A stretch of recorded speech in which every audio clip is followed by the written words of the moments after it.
Jagan sir చిటికెన వేల మీద ఉన్న వెంట్రుకలు కూడా నువ్వు పీకలేవని నేను చెప్తున్నాను. నువ్వు జగన్మోహన్ రెడ్డి గారిని రాష్ట్రంలో నువ్వు మాజీ ముఖ్యమంత్రి కనుక చేయగలిగితే రాజకీయాలు వదిలేసి నేను వెళ్ళిపోతాను. Who is he? What is he? సామాన్యుడు రాజకీయం చేస్తే ఇలాగే ఉంటుంది. వ్యూహాలు వేస్తాం, పొత్తులు పెట్టుకుంటాం, నీ కోటలు బద్దల కొడతాం. నీ క్రిమినల్ సామ్రాజ్యం కూల తొయ్యకపోతే నా పేరు పవన్ కళ్యాణ్. నెత్తి మీద కాలేసి తొక్కుతాం కదా. జగన్ గుర్తు పెట్టుకో, స్థానానికి తొక్కకపోతే నా పేరు పవన్ కళ్యాణే కాదు, మా పార్టీ జనసేనే కాదు.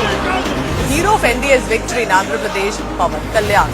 He's the man of the match. This is a case study on how to do alliances.